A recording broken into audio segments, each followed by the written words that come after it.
Welcome back. ದೇವರಿಗೂ ತಟ್ಟಿದೆ Gulf ಯುದ್ಧದ ಭೀತಿ ಅಥವಾ ಎಫೆಕ್ಟ್. ದೇಗುಲಗಳಲ್ಲಿ ಅನ್ನದಾನಕ್ಕೆ ಕತ್ರಿ ಬೀಳುತ್ತಾ ಅನ್ನೋ ಪ್ರಶ್ನೆ ಉದ್ಭವವಾಗಿದೆ. ಗ್ಯಾಸ್ ಸಮಸ್ಯೆಯಿಂದ ಅನ್ನ ಪ್ರಸಾದಕ್ಕೆ ಸಮಸ್ಯೆ ಆಗ್ತಾ ಇದೆ. ಪ್ರಮುಖವಾಗಿ ಬೆಂಗಳೂರಿನ ಬನಶಂಕರಿ ದೇಗುಲದಲ್ಲಿ ಪ್ರಸಾದ ಬಂದ್ ಮಾಡಿದ್ದಾರೆ. ಹಾಗೇನೆ ಬಂಡೆ ಮಹಾಕಾಳಿ ದೇಗುಲದಲ್ಲೂ ಪ್ರಸಾದವನ್ನ ಬಂದ್ ಮಾಡಿದ್ದಾರೆ. ಇನ್ನು ಇಸ್ಕಾನ್ ದೇವಾಲಯದಲ್ಲಿ ಸದ್ಯಕ್ಕೆ ಸಮಸ್ಯೆ ಆಗಿಲ್ಲ. ಮಲೆ ಮಹದೇಶ್ವರ ಬೆಟ್ಟದಲ್ಲಿ 10 ದಿನ ಸಮಸ್ಯೆ ಆಗಲ್ಲ ಅಂತ ಹೇಳಿದ್ದಾರೆ. ಇನ್ನು ಕುಕ್ಕೆ ದೇವಸ್ಥಾನದಲ್ಲಿ ಅನ್ನದಾನಕ್ಕೆ 3 ದಿನ ಸಮಸ್ಯೆ ಆಗಲ್ವಂತೆ. ಹಾಗೆಯೇ ಮೈಸೂರಿನ ಪ್ರಮುಖ ದೇವಸ್ಥಾನ ಅಂತಂದ್ರೆ ಅದು ಚಾಮುಂಡಿ ಬೆಟ್ಟ, ಅಲ್ಲಿ ಅನ್ನಪ್ರಸಾದಕ್ಕೆ 2 ವಾರ ಸಮಸ್ಯೆ ಆಗಲ್ಲ ಅಂತ ಹೇಳಿದ್ದಾರೆ. ಬಹುತೇಕ ದೇಗುಲಗಳಲ್ಲಿ ಅನ್ನದಾನಕ್ಕೆ ಈಗ ಗ್ಯಾಸ್ ಸಮಸ್ಯೆ ಅನ್ನೋದು ಕಾಡ್ತಾ ಇದೆ. ಹಾಗಾಗಿ ಪ್ರಮುಖ ದೇವಸ್ಥಾನಗಳಲ್ಲಿ ಗ್ಯಾಸ್ ಎಮರ್ಜೆನ್ಸಿ ಇರೋದ್ರಿಂದ ಪ್ರಸಾದ ಹಾಗೇನೆ ಅನ್ನ ಪ್ರಸಾದವನ್ನ ಬಂದ್ ಮಾಡ್ತಾ ಇದ್ದಾರೆ. ಇನ್ನು ಬೆಂಗಳೂರಲ್ಲಿ ಆಟೋ ಕ್ಯಾಬ್ ಪ್ರಯಾಣವು ದುಸ್ತರವಾಗ್ತಾ ಇದೆ. ಆಟೋ ಕ್ಯಾಬ್ಗಳಿಗೆ ಸಿಗ್ತಾ ಇಲ್ಲ ಗ್ಯಾಸ್. ಹಾಗಾಗಿ ಚಾಲಕರು ಸಂಕಷ್ಟವನ್ನ ಪಡುವಂತ ಪರಿಸ್ಥಿತಿ ನಿರ್ಮಾಣವಾಗಿದೆ. ಒಂದ್ ಕಡೆ ಗ್ಯಾಸ್ನ ಅಭಾವ ತಲೆದೋರಿದೆ. ಹಲವಾರು ಕಡೆಗಳಲ್ಲಿ ಗ್ಯಾಸ್ ಬಂಕ್ಗಳು ಕ್ಲೋಸ್ ಆಗ್ತಾ ಇದೆ. ಹಾಗಾಗಿ ಈಗ ಮಿನಿಮಮ್ ಚಾರ್ಜ್ಗಳನ್ನ ಜಾಸ್ತಿ ಮಾಡಬೇಕಾ? ಅದು ನೇರ ಪರಿಣಾಮ ಬೀರೋದು ಈಗ ಪ್ರಯಾಣಿಕರ ಮೇಲೆ. CNG ದರ 1 kgಗೆ ಈಗ 90 ರೂಪಾಯಿ ಇದೆ. ಒಂದ್ ಕಡೆ ಗ್ಯಾಸ್ ಸಿಗ್ತಾ ಇಲ್ಲ, ಸಿಕ್ಕಿದ್ರೂ ಕೂಡ ಬೆಲೆ ಜಾಸ್ತಿ ಕೊಡಬೇಕು. ಹಾಗಾಗಿ ಆಟೋ ಕ್ಯಾಬ್ ನಂಬಿರುವಂತ ಚಾಲಕರಿಗೆ ಇದರಿಂದಾಗಿ ಸಂಕಷ್ಟ ಉದ್ಭವವಾಗಿದೆ. 2 ದಿನದ ಹಿಂದೆ 65 ರೂಪಾಯಿ ಇದ್ದಂತ LPG ಗ್ಯಾಸ್ಗೆ 80 ರೂಪಾಯಿಗೆ ಏರಿಕೆ ಮಾಡಿದ್ದಾರೆ. ಬೆಂಗಳೂರಿನ ಕೆಲ ಗ್ಯಾಸ್ ಬಂಕ್ಗಳು ಬಂದ್ ಆಗಿದೆ. ನಿನ್ನೆಯಿಂದ LPG ಗ್ಯಾಸ್ ಪೂರೈಕೆ ಆಗ್ತಾ ಇಲ್ಲ. ಅಧಿಕ ಹಣ ಕೊಟ್ಟರೂ ಗ್ಯಾಸ್ ಸಿಗ್ತಿಲ್ವಂತೆ. ಆಟೋ ಕ್ಯಾಬ್ ನಂಬಿರುವಂತ ಚಾಲಕರಿಗೆ ಇದೀಗ ಸಂಕಷ್ಟ ಎದುರಾಗಿದೆ. ನಿಗದಿ ಆಗಿರಬೇಕಾದದ್ದು ಇಲ್ಲಿ ಇವ್ರು ನಮ್ಮನ್ನು ಲೂಟಿ ಮಾಡ್ತಾವ್ರೆ, ಚಾಲಕರುಗಳು ಗ್ರಾಹಕರುಗಳನ್ನ ಲೂಟಿ ಮಾಡ್ತಾವ್ರೆ. ಗ್ರಾಹಕರುಗಳು ನಮ್ಮನ್ನು ಲೂಟಿ ಮಾಡ್ಕೊಂಡು ನಮ್ಮ ಕಂಪ್ನಿಗಳಿಗೆ ಕೊಡ್ತಾ ಇದೀವಿ, ಅಷ್ಟೇ ವ್ಯತ್ಯಾಸ. ಈಗ ಇಂಥ ಬಂಕ್ಗಳು ಎನ್ಕ್ಯಾಶ್ ಮಾಡ್ಕೊಂಡು ಇವತ್ತು 85 ರೂಪಾಯಿ ಗ್ಯಾಸ್ ಮಾಡ್ಕೊಂಡು ಚಾಲಕರುಗಳನ್ನ ಲೂಟಿ ಮಾಡ್ತಿರೋದ್ರಿಂದ ಈಗ 10 ಜನದ ಒಗ್ಗಟ್ಟು ಏನು ಅಂತಕ್ಕಂಥದ್ದನ್ನ ಇಲ್ಲಿ ತೋರಿಸಿದ್ವಿ. ಹಾಗೆ ಸರ್ಕಾರಗಳು ಕೂಡ ಮಧ್ಯಸ್ಥಿಕೆಯನ್ನು ವಹಿಸಿಕೊಂಡು ಆದಷ್ಟು ದರ ನಿಗದಿಪಡಿಸೋದ್ರ ಬಗ್ಗೆ ಬಡವರನ್ನ ನೋಡಬೇಕು ಅಂತೇಳಿ ನಾನು ಸರ್ಕಾರಕ್ಕೆ ಕಣ್ತರ್ ನೋಡ್ಬೇಕು. ಮಿನಿಮಮ್ 36 ರೂಪಾಯಿ, ಕಿಲೋಮೀಟರ್ಗೆ 18 ರೂಪಾಯಿ ಇದೆ. ಇನ್ನು ಮಾಮೂಲಿ ಅಗ್ರಿಗೇಟರ್ ಕಂಪನಿಗಳಲ್ಲೆಲ್ಲವೂ ಕೂಡ ಇನ್ನೇನು ಮಾಮೂಲಿ ಇದ್ದೇ ಇರುತ್ತೆ. ಈಗ ಇವ್ರು ಹೇಳೋ ಲೆಕ್ಕಾಚಾರ ನೋಡ್ಕೊಂಡ್ರೆ ಬೇರೆ ಎಲ್ಲೋ ಯುದ್ಧ ಆಗ್ತಾ ಇರೋದಕ್ಕೆ ಭಾರತದ ಬಡಜನದ ಆಟೋ ಚಾಲಕರುಗಳ ಮೇಲೆ ಸಂಪೂರ್ಣವಾಗಿ ಹೊರೆಯನ್ನು ಹಾಕಿ ಇವ್ರನ್ನೆಲ್ಲ ಮುಂದೆ ಮಲಗಿಸ್ತಾರೆ ಅಂತ ಅನ್ಸುತ್ತೆ ಸರ್ಕಾರ ಮಧ್ಯಸ್ಥಿಕೆಯನ್ನು ವಹಿಸಿಕೊಳ್ಳಿಲ್ಲ ಅಂದ್ರೆ. ಈಗ ಉದಾಹರಣೆಗೆ 85 ರೂಪಾಯಿ ಆಗಿರೋದಕ್ಕೆ ಇವತ್ತು ಎಷ್ಟೋ ಜನ ಆಟೋ ಚಾಲಕರುಗಳು ಆಕ್ರೋಶವನ್ನ ವ್ಯಕ್ತಪಡಿಸ್ತಾ ಇದ್ದಾರೆ. ಇದೇ ತರ ಇನ್ನು 15 ದಿನ ಹೋದ್ಮೇಲೆ ಇವ್ರೇನಾದ್ರೂ ಸಿಕ್ಲೇ ಇಲ್ಲ ಅಂತ 150 ರೂಪಾಯಿ ಗ್ಯಾಸ್ ಮಾಡಿ ಇಟ್ಬಿಟ್ರೆ ಸರ್ಕಾರ ಏನು ಮಧ್ಯಸ್ಥಿಕೆಯನ್ನು ವಹಿಸಿಕೊಳ್ಳಿಲ್ಲ ಅಂತ. ಇನ್ನು ರಾಜ್ಯಾದ್ಯಂತ ಹೋಟೆಲ್ಗಳಿಗೆ ಮಾರ್ಗಸೂಚಿಯನ್ನ ಹೊರಡಿಸಲಾಗಿದೆ. ಅಂದ್ರೆ ಅಧಿಕ ಗ್ಯಾಸ್ ಬಳಕೆ ಆಗುವಂತ ಊಟ ತಿಂಡಿಗಳಿಗೆ ಕತ್ರಿ ಹಾಕಿ ಅಂತ ಹೇಳಿದ್ದಾರೆ.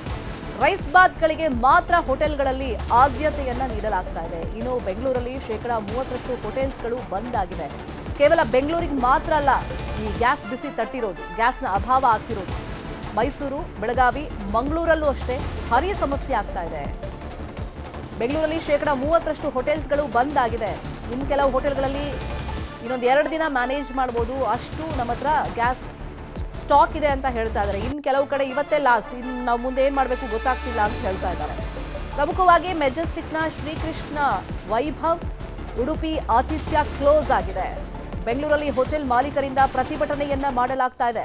ಖಾಲಿ ಸಿಲಿಂಡರ್ ಹೊರಗಿಟ್ಟು ಮಾಲೀಕರು ಆಕ್ರೋಶವನ್ನ ವ್ಯಕ್ತಪಡಿಸ್ತಾ ಇದ್ದಾರೆ. ಇನ್ನು ಹೋಟೆಲ್ ಮುಚ್ಚಿರೋದ್ರಿಂದ ನಷ್ಟ ಎದುರಾಗುವಂತ ಸ್ಥಿತಿ ನಿರ್ಮಾಣವಾಗಿದೆ. ನಮಗೆ ನ್ಯಾಯ ಬೇಕು ಅಂತ ಹೇಳಿ ಆಗ್ರಹ ಮಾಡಿ ಪ್ರತಿಭಟನೆಯನ್ನ ಮಾಡ್ತಾ ಇದ್ದಾರೆ.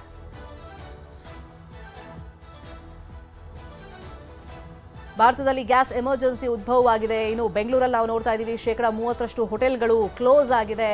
ಇನ್ನೊಂದು 2-3 ದಿವಸದಲ್ಲಿ ಬಹುತೇಕ ಹೋಟೆಲ್ಗಳು ಮುಚ್ಚುವಂತ ಪರಿಸ್ಥಿತಿಗೆ ಬಂದಿದೆ ಗ್ಯಾಸ್ನ ಅಭಾವದಿಂದಾಗಿ. ಹಾಗಾಗಿ ಆಪ್ಷನ್ ಇಲ್ಲ, ಮನವಿ ಮಾಡಿದ್ದಾಯ್ತು, ಈಗ ಆಕ್ರೋಶ ವ್ಯಕ್ತಪಡಿಸ್ತಾ ಗ್ಯಾಸ್ ಸಿಲಿಂಡರ್ ಹಿಡ್ಕೊಂಡು ಪ್ರತಿಭಟನೆಯನ್ನ ಮಾಡ್ತಾ ಇದ್ದಾರೆ. ಇನ್ನು ಇದು ಬೆಂಗಳೂರಿನ ಸಿಚುವೇಶನ್ ಆದ್ರೆ ಇನ್ನೊಂದು ಕಡೆ ಮಂಗಳೂರು, ಬೆಳಗಾವಿ, ಮೈಸೂರು ಈ ಭಾಗದಲ್ಲೂ ಅಷ್ಟೇ ಗ್ಯಾಸ್ನ ಅಭಾವ ತಲೆದೋರಿದೆ.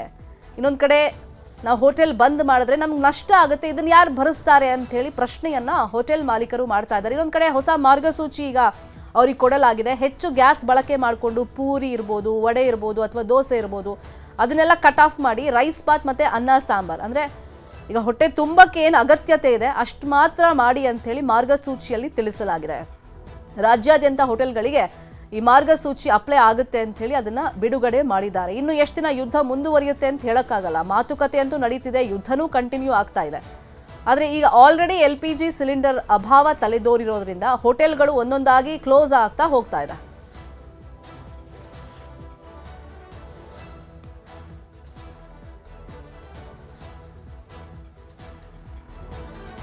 ಬೆಂಗಳೂರು ಸೇರಿದಂತೆ ವಿವಿಧ ಜಿಲ್ಲೆಗಳಲ್ಲಿ ಏನೆಲ್ಲ ಸಮಸ್ಯೆಗಳಾಗ್ತಿದೆ ಈ ಬಗ್ಗೆ ಡೀಟೇಲ್ ಆಗಿ ಇನ್ಫಾರ್ಮೇಶನ್ ಅನ್ನು ಕೊಡ್ತಾ ಹೋಗೋದಕ್ಕೆ ಬೆಂಗಳೂರಿಂದ ನಮ್ಮ ರಿಪೋರ್ಟರ್ ಆಶಿಕ್ ಮುಲ್ಕಿ, ಹಾಗೇನೆ ಬೆಳಗಾವಿಯಿಂದ ನಮ್ಮ ರಿಪೋರ್ಟರ್ ಚಂದ್ರಕಾಂತ್ ಸುಗಂಧಿ, ಮಂಗಳೂರಿಂದ ಕಿಶನ್ ಶೆಟ್ಟಿ, ಮೈಸೂರಿಂದ ಆನಂದ್ ಜಾಯಿನ್ ಆಗಿದ್ದಾರೆ.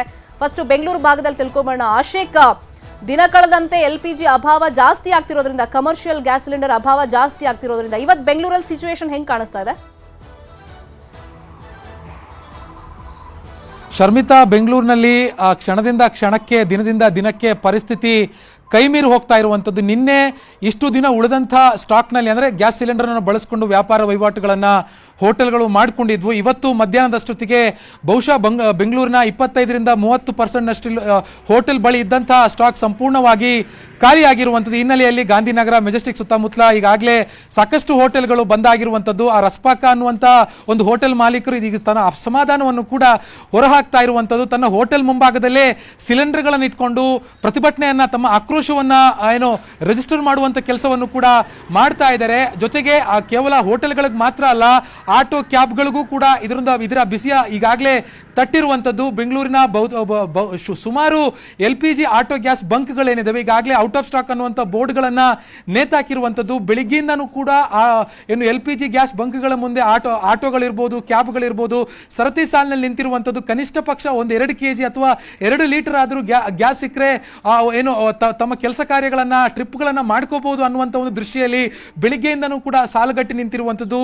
ಇದು ಕೇವಲ ಕಮರ್ಷಿಯಲ್ ಗ್ಯಾಸ್ ಅಥವಾ ಆಟೋ ಗ್ಯಾಸ್ಗಳಿಗೆ ಮಾತ್ರ ಅಲ್ಲ, ಈಗಾಗಲೇ ದಿನದಿಂದ ದಿನಕ್ಕೆ ನಿನ್ನೆ ಸುಮಾರು 70% ಬೇಡಿಕೆ ಡೊಮೆಸ್ಟಿಕ್ ಗ್ಯಾಸ್ಗೂ ಕೂಡ ಬೆಂಗಳೂರಿನಲ್ಲಿ ಬೇಡಿಕೆ ನಿರ್ಮಾಣ ಆಗಿತ್ತು. ಇವತ್ತು ಕೂಡ ಅದೇ ರೀತಿಯಾಗಿರುವಂತಹ ವಾತಾವರಣ ಇರುವಂಥದ್ದು. ಎಲ್ಲಾ ವಿಷಯಗಳನ್ನು ಕೂಡ ಈಗಾಗಲೇ ಆಹಾರ ಸಚಿವರಾಗಿರುವಂತಹ ಮುನಿಯಪ್ಪ ಅವರು ಈ ಆಯಿಲ್ ಕಂಪನಿಗಳ ಪದಾಧಿಕಾರಿಗಳ ಜೊತೆಗೆ ಈಗಾಗಲೇ ಸಭೆಯನ್ನ ಮಾಡಿದ್ದಾರೆ. ಡೊಮೆಸ್ಟಿಕ್ಗೆ ಬಳಕೆ ಆಗುವಂತಹ ಗ್ಯಾಸ್ಗಳಲ್ಲಿ ಯಾವುದೇ ರೀತಿಯಾಗಿರುವಂತಹ ಸಮಸ್ಯೆ ಆಗೋದಕ್ಕೆ ಬಿಡಲ್ಲ. ಆದರೆ ಕಮರ್ಷಿಯಲ್ ಗ್ಯಾಸ್ ಅನ್ನ ಪೂರೈಕೆ ಮಾಡೋದು ಅಷ್ಟು ಸುಲಭ ಇಲ್ಲ. ಸದ್ಯದ ಪರಿಸ್ಥಿತಿಯಲ್ಲಿ ಕೇಂದ್ರ ಸರ್ಕಾರ ಮತ್ತು ರಾಜ್ಯ ಸರ್ಕಾರದ ಬಳಿಯೂ ಕೂಡ ಆ ರೀತಿಯಾಗಿರುವಂತಹ ದಾಸ್ತಾನು ಸದ್ಯಕ್ಕೆ ಉಳಿದಿಲ್ಲ. ಈ ಯುದ್ಧ ಯಾವ ರೀತಿಯಾಗಿ ದಿನದಿಂದ ದಿನಕ್ಕೆ ತನ್ನ ಭೀಕರ ಸ್ವರೂಪವನ್ನ ಪಡೆದುಕೊಳ್ತಾ ಇದೆ, ತನ್ನ ಕಬಂಧ ಭಾವಗಳನ್ನ ಚಾಚ್ತಾ ಇದೆ.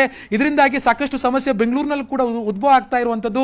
ಸರ್ಕಾರ, ಕೇಂದ್ರ ಸರ್ಕಾರ ಜೊತೆಗೆ ಇದ್ರ ಬಗ್ಗೆ ಮಾತನಾಡಿ ಅಗತ್ಯ ಕ್ರಮಗಳನ್ನ ಪೂರೈಕೆ ಮಾಡ್ತೀವಿ ಅನ್ನುವಂಥ ಭರವಸೆಯನ್ನ ಆಹಾರ ಸಚಿವರು ಆಗಿರುವಂತಹ ಮುನಿಯಪ್ಪ ಅವರು ಕೊಟ್ಟಿದ್ದಾರೆ. ಮತ್ತೊಂದು ಕಡೆಯಿಂದ PG ಹಾಸ್ಟೆಲ್, ಆಸ್ಪತ್ರೆಗಳಲ್ಲೂ ಕೂಡ ಕ್ಯಾಂಟೀನ್ಗಳಿದ್ದಾವೆ, ಅಲ್ಲೂ ಕೂಡ ಗ್ಯಾಸ್ಗಳ ಅಭಾವ ಉಂಟಾಗಿರುವಂಥದ್ದು. ಹೀಗಾಗಿ PG ನಿವಾಸಿಗಳಲ್ಲಿ ಈಗಾಗಲೇ ಆತಂಕ ಮೂಡಿದೆ. ಕೆಲವು PGಗಳಲ್ಲಿ ಮಧ್ಯಾಹ್ನದ ಊಟವನ್ನ ಕಟ್ ಮಾಡಿರುವಂಥದ್ದು, ಕೆಲವು PGಗಳಲ್ಲಿ 2 ಹೊತ್ತಿನ ಮಧ್ಯಾಹ್ನ ಮತ್ತು ರಾತ್ರಿಯ ಊಟವನ್ನ ಕಟ್ ಮಾಡಿ ಈಗಾಗಲೇ ಅಲ್ಲಿರುವಂತಹ ನಿವಾಸಿಗಳಿಗೆ ನೋಟಿಸ್ ಅನ್ನ ಕೂಡ ಕೊಟ್ಟಿರುವಂಥದ್ದು. ಹೀಗೆ ದಿನದಿಂದ ದಿನಕ್ಕೆ ಇದರ ಒಂದು ಇಂಪ್ಯಾಕ್ಟ್ ಏನಿದೆ ಅದು ಮತ್ತಷ್ಟು ಭೀಕರ ತಿರುವನ್ನ ಪಡೆದುಕೊಳ್ತಾ ಇರುವಂತದ್ದು. ಶರ್ಮಿತಾ, ಸೀದಾ ಬೆಳಗಾವಿ ಭಾಗಕೋಣ. ಚಂದ್ರಕಾಂತ್ ಸುಗಂಧಿ, ಈಗ ಗ್ಯಾಸ್ ಮೇಲೆ ಡಿಪೆಂಡ್ ಆಗುವಂತ ಎಲ್ಲಾ ವಲಯಕ್ಕೂ ಇದು ಹೊಡೆತ ಕೊಡ್ತಾ ಇದೆ. ಎಸ್ಪೆಷಲಿ ಈಗ ಹಾಸ್ಟೆಲ್ಗಳಲ್ಲಿರುವಂತಹ ವಿದ್ಯಾರ್ಥಿಗಳಿರ್ಬೋದು ಅಥವಾ ಬೇರೆ ಊರಿಂದ ಬಂದಿರುವಂತಹ ಪ್ರವಾಸಿಗರಿರ್ಬೋದು, ಏನೇನು ಎಫೆಕ್ಟ್ ಆಗ್ತಿದೆ ಬೆಳಗಾವಿಯಲ್ಲಿ?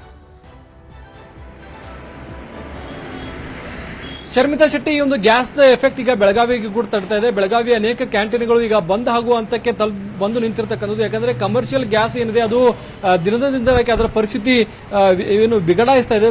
ನಿನ್ನೆವರೆಗೂ ಕೂಡ ಸುಮಾರು 1600 ರೂಪಾಯಿ ಇದ್ದಂತಹ ಗ್ಯಾಸ್ ಇವತ್ತು 2000 ರೂಪಾಯಿ ಆಗಿದೆ. 2000 ಆದರೂ ಕೂಡ ಗ್ಯಾಸ್ಗಳು ಸಿಗ್ತಾ ಇಲ್ಲ. ಮಾರುಕಟ್ಟೆಯಲ್ಲಿ ಸಿಲಿಂಡರ್ ಖಾಲಿ ಅಂತಕ್ಕಂಥ ಮಾತುಗಳನ್ನ ಈಗ ಹೇಳ್ತಕ್ಕಂಥದ್ದು. ಇದರಿಂದ ಹೋಟೆಲ್ ಉದ್ಯಮಕ್ಕೆ ದೊಡ್ಡ ಪೆಟ್ಟು ಬಿದ್ದಿರತಕ್ಕಂಥದ್ದು. ಹೋಟೆಲ್ಗಳಲ್ಲಿ ಇವತ್ತು ದೋಸೆ, ಪೂರಿಗಳನ್ನ, ಎಣ್ಣೆ ಮತ್ತು ಗ್ಯಾಸ್ ಅನ್ನ ಹೆಚ್ಚು ಬಳಕೆ ಮಾಡುವಂತಹ ಪದಾರ್ಥಗಳನ್ನ ನಿಲ್ಲಿಸುವಂತಹ ಸ್ಥಿತಿ ನಿರ್ಮಾಣವಾಗಿದೆ. ಪ್ರಮುಖವಾಗಿ ಬೆಳಗಾವಿ ನಗರದಲ್ಲಿ ಏನು ಮೆಗಾ ಗ್ಯಾಸ್ ಕಂಪನಿಯಿಂದ ಮನೆ ಮನೆಗೂ ಮತ್ತು ಕಚೇರಿಗಳಿಗೆ ಏನು ಗ್ಯಾಸ್ ಪೈಪ್ಲೈನ್ ಇರತಕ್ಕಂಥದ್ದು. ಈ ಒಂದು ಗ್ಯಾಸ್ ಪೈಪ್ಲೈನ್ ಇಂದ ಸುಮಾರು ಇನ್ನು 10-15 ದಿನಗಳ ಕಾಲ ಯಾವುದೇ ಎಫೆಕ್ಟ್ ಇಲ್ಲ ಅಂತ ಹೇಳಿದ್ರೆ, ಆದರೆ ಯಾರೆಲ್ಲ ಕಮರ್ಷಿಯಲ್ ಗ್ಯಾಸ್ ಪಡೆದು ಹೋಟೆಲ್ಗಳ ಅವರಿಗೆ ಈ ಒಂದು ಸಮಸ್ಯೆ ಉದ್ಭವಿದೆ. ಹೋಟೆಲ್ ಮಾಲೀಕರಿದ್ದಾರೆ.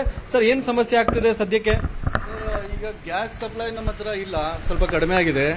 ಆಮೇಲೆ ಇವತ್ತಿಗಾಗೋ ಅಷ್ಟೇ ಗ್ಯಾಸ್ ನಮ್ಮ ಹತ್ರ ಇದೆ. ನಾಳೆ ನಮ್ಮ ಹತ್ರ ಗ್ಯಾಸ್ ಅವೈಲೇಬಲ್ ಇದೆ ಇಲ್ಲ ಗೊತ್ತಿಲ್ಲ, ಸಾಯಂಕಾಲ ಗೊತ್ತಾಗೋದು. ನಾಳೆ ನಾವು ಮೋಸ್ಟ್ಲಿ ಹೋಟೆಲ್ ಚಾಲೂ ಇಡ್ಬೋದು, ಇಲ್ಲಿ ಬಂದ್ ಮಾಡಬೇಕಾಗುತ್ತೆ ಸರ್ ಗ್ಯಾಸ್ಗೋಸ್ಕರ. ಈಗ ಪೂರಿ ದೋಸೆ ಅಂತೂ ಇವತ್ತು ನಾವು ಬಂದ್ ಇಟ್ಟಿದ್ದೀವಿ ಸರ್. ಬರೀ ಏನು ನಾರ್ಮಲ್ ಇಡ್ಲಿ ಆಮೇಲೆ ಇಡ್ಲಿ ವಡ, ಶಿರಾ ಉಪ್ಪಿಟ್ಟು ಅದೆಲ್ಲ ಅಷ್ಟೇ ಚಾಲೂ ಇಟ್ಟಿದ್ದೀವಿ. ಪಲಾವ್ ಗಿಲಾವ್ ಕಂಟಿನ್ಯೂಸ್ ಅದಕ್ಕೆ ಬರ್ನಿಂಗ್ ಸ್ಟಾರ್ಟ್ ಬೇಕಾಗುತ್ತೆ, ಅದೆಲ್ಲ ಬಂದ್ ಇಟ್ಟಿದ್ದೀವಿ ಸರ್ ಮ್ಯಾಕ್ಸಿಮಮ್. ಸರ್, ಸರ್ಕಾರಕ್ಕೆ ಅದೇ ನಮ್ದು ಇದರಿಂದ ಸ್ವಲ್ಪ ಲಾಸ್ ಜಾಸ್ತಿ ಆಗ್ತಾ ಇದೆ. ನಮ್ಗೆ ಸಪ್ಲೈ ಬೇಗ ಕೊಡಿ ಅಂತ ಸ್ವಲ್ಪ ಆಗ್ರಹ ಮಾಡೋದು ಸರ್. ಡೌಟ್ ಸರ್, ಸ್ವಲ್ಪ ಗ್ರಾಹಕರು ಕಡಿಮೆ ಆಗ್ತಾರೆ ರೇಟ್ ಜಾಸ್ತಿ ಮಾಡೋದ್ರಿಂದ. ಅದಕ್ಕೆ ಸ್ವಲ್ಪ ಸರ್ಕಾರಕ್ಕೆ ಆಗ್ರಹ ಮಾಡಿ ಸ್ವಲ್ಪ ಬೇಗ ಗ್ಯಾಸ್ ತರಿಸ್ಬೇಕಂತ. ಹೋಟೆಲ್ನ ಮಾಲೀಕರು ಶರ್ಮಿತಾ ಶೆಟ್ಟಿ ಬೆಳಗಾವಿಯಲ್ಲಿ ಹೇಳ್ತಕ್ಕಂಥದ್ದು ಏನೋ ಒಂದು ವೇಳೆ ಗ್ಯಾಸ್ ಇಲ್ಲ ಅಂತ ಹೇಳಿ ದರ ಹೆಚ್ಚು ಮಾಡಿದ್ರೆ ಏನು ಗ್ರಾಹಕರು ಕಡಿಮೆ ಆಗ್ತಾರೆ ಅಂತಕ್ಕಂಥ ಆತಂಕ. ಮತ್ತೊಂದು ಕಡೆ ಈಗ ನಾಳೆ ಗ್ಯಾಸ್ ಇಲ್ಲದ ಸಂದರ್ಭದಲ್ಲಿ ಹೋಟೆಲ್ ಅನ್ನ ಮುಚ್ಚಬೇಕಾದಂತ ಪರಿಸ್ಥಿತಿ ಈಗ ಸದ್ಯ ಬೆಳಗಾವಿಯಲ್ಲಿ ತಲೆದೋರಿದೆ Sharmita Shetty. Please be online ಸೀದಾ ಮಂಗಳೂರು ಭಾಗಕ್ಕೆ ಹೋಗೋಣ. ಕಿಶನ್, ಗಲ್ಫ್ನಲ್ಲಿ ಯುದ್ಧದ ಎಫೆಕ್ಟ್ ಫಸ್ಟ್ ತಟ್ಟಿದೆ ಮಂಗಳೂರು ಭಾಗಕ್ಕೆ. ಕಾರಣ ಇಲ್ಲಿಂದ ರಫ್ತು ಮಾಡೋದಕ್ಕೆ ಬಂದರಿನಲ್ಲಿ ಹಡಗು ಸ್ಟ್ರಕ್ ಆಗ್ಬಿಡ್ತು, ಹಂಗಾಗಿ ಸಮಸ್ಯೆ ಆಯಿತು. ಇವಾಗ ಗ್ಯಾಸ್ನ ಸಮಸ್ಯೆ ಯಾವ ತರ ಫೇಸ್ ಮಾಡ್ತಾ ಇದ್ದಾರೆ ಅಲ್ಲಿ ಜನ?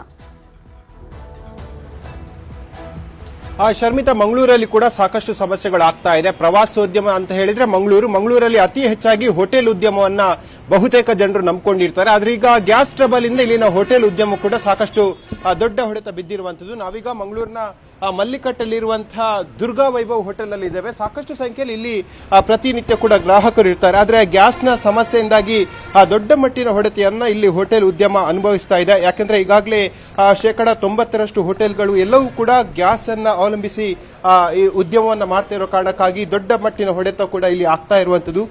ಈ ನಿಟ್ಟಿನಲ್ಲಿ ಇಲ್ಲಿನ ಹೋಟೆಲ್ ಮಾಲಕರಾಗಿರ್ಬೋದು, ಕಾರ್ಮಿಕರು, ಸರ್ಕಾರ ಬಗ್ಗೆ ಇಲ್ಲಿ ನೀವು ದೃಶ್ಯಗಳಲ್ಲಿ ಗಮನಿಸ್ತಾ ಇದ್ದೀರಿ. ಮಂಗಳೂರು ಬನ್ಸ್ ತಯಾರಬೇಕಂತ ಹೇಳಿದ್ರೆ ದೊಡ್ಡ ಪ್ರಮಾಣದಲ್ಲಿ ಗ್ಯಾಸ್ನ ಅವಶ್ಯಕತೆಗಳು ಬೇಕಾಗತ್ತೆ. ನಮ್ಮ ಜೊತೆ ಈಗ ಈ ಹೋಟೆಲ್ನ ಕುಕ್ ಇದ್ದಾರೆ.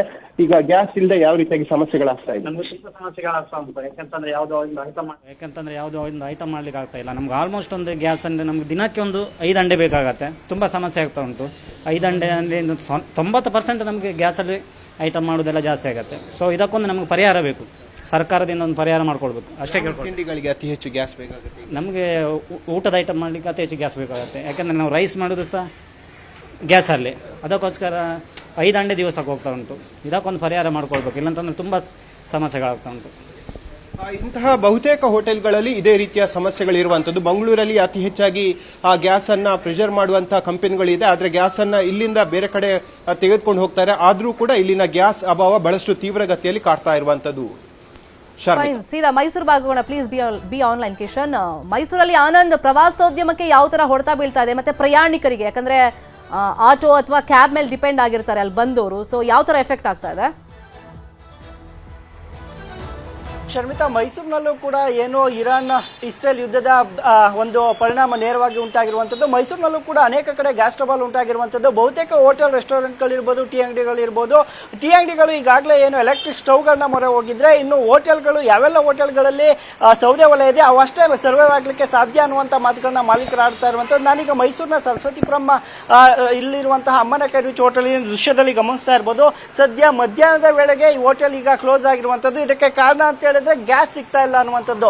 ನಿನ್ನೆವರೆಗೂ ಕೂಡ ಬೆಳಗ್ಗೆ 6 ಗಂಟೆಯಿಂದ ಸಂಜೆ 10 ಗಂಟೆವರೆಗೂ ಕೂಡ ಕಾರ್ಯನಿರ್ವಹಿಸುತ್ತಿದ್ದಂತ ಈ ಹೋಟೆಲ್ ಇದೀಗ ಮಧ್ಯಾಹ್ನದ ವೇಳೆಗೆ ಕೂಡ ಬಂದಾಗಿರುವಂಥದ್ದು.